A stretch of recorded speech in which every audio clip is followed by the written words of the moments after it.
वक्फ bill को लेकर CM योगी का बड़ा ऐलान। बोले अब वक्फ के नाम पर लूट खसौट नहीं होगी। यूपी में लाखों एकड़ जमीन पर इन लोगों का नाजायज कब्जा था। सीएम योगी बोले कि वक्फ बोर्ड कुछ लोगों के लिए लूट का साधन बन गया था। वक्फ बोर्ड से किसी गरीब का कल्याण नहीं। वक्फ संशोधन बिल को लेकर अखिलेश यादव बोले कि वक्फ संशोधन बिल बीजेपी के लिए वोटरलू साबित होगा।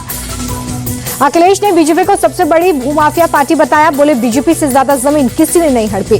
बीजेपी सांसद रविशंकर प्रसाद का बयान। वक्फ बिल पूरी तरह से संवैधानिक है। गरीब मुसलमानों और पासबंदा मुसलमानों को मिलेगा हक। रविशंकर प्रसाद बोले कि वोट बैंक के चलते वक्फ बिल का विरोध कर रही आरजेडी। राहुल गांधी ने सदन में अपने पक्ष क्यों नहीं रखे।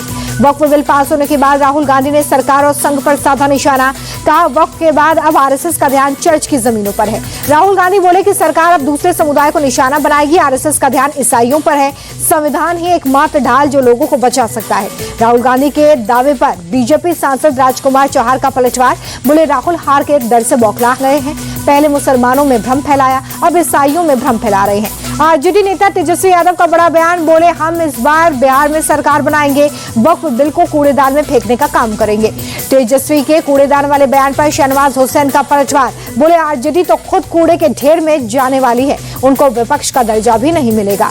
वक्फ संशोधन बिल को लेकर आरजेडी ने सीएम नीतीश पर साधा निशाना। कहा एक और पोस्टर जारी कर लिखा, ओ चाचा अब और कितना गिरोगे। मुस्लिम नेताओं के जेडीयू छोड़ने पर आरजेडी ने कसा तंज। शक्ति यादव बोले जेडीयू में उबाल और बवाल है। वक्फ बिल के समर्थन को लेकर बीजेपी नेता शहनवाज हुसैन को धमकी। पटना के डीजीपी को दी लिखित शिकायत। बोले मैं धमकी से डरने वाला नहीं।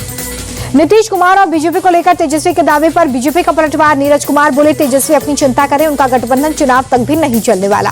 बिहार के डिप्टी सीएम सम्राट चौधरी का बयान। कहा लालू यादव ने सिर्फ गरीबों को लूटा, आरजेडी ने अपने समय में कुछ नहीं किया।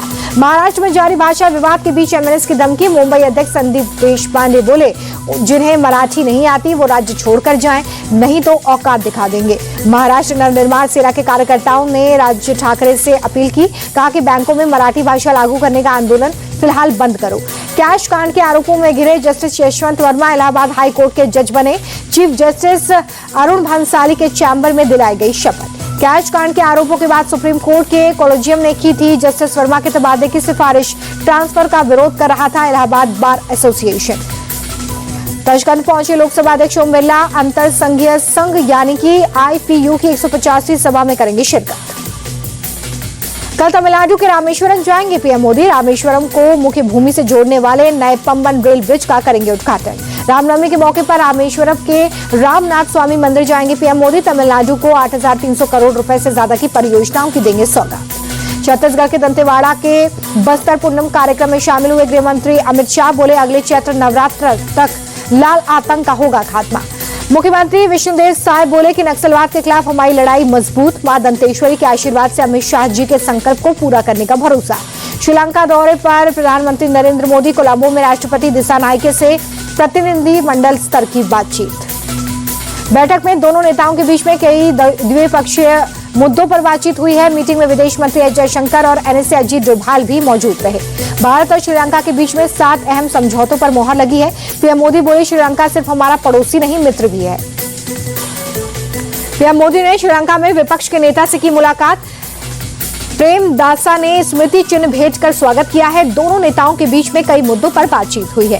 दिल्ली में आज से आयुष्मान योजना लागू हुई। दिल्ली सरकार का केंद्र सरकार के साथ एमओयू साइन। जेपी नड्डा, अनुप्रिया पटेल, मुख्यमंत्री रेखा गुप्ता, दिल्ली के सभी सांसद मौजूद रहे। एमओयू साइन होने के बाद जेपी नड्डा बोले कि आज का दिन दिल्ली के इतिहास के लिए दुनिया का सबसे बड़ा हेल्थ कवरेज प्रोग्राम राजधानी दिल्ली में लागू हुआ।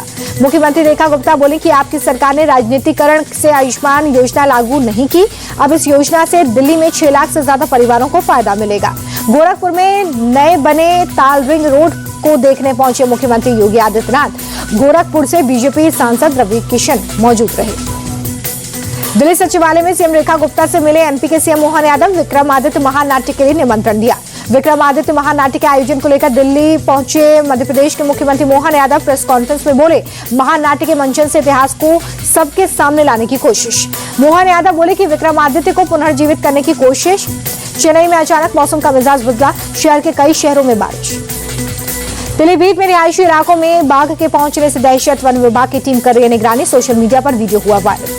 चेन्नई सुपर किंग्स के खिलाफ गर्जा आईपीएल सीजन 18 का अपना दूसरा मैच खेल रहे केएल राहुल का बल्ला आईपीएल करियर की 38वीं हाफ सेंचुरी जड़ी। दिल्ली कैपिटल के कप्तान अक्षर पटेल 14 गेंदों पर 21 रन बनाकर नूर अहमद की गेंद पर पवेलियन लौटे। अभिषेक ने 33 रनों का योगदान दिया। 6 अप्रैल को खेला जाएगा आईपीएल सीजन 18 का 19वां मैच। सनराइजर्स हैदराबाद और गुजरात के बीच में होगी टक्कर।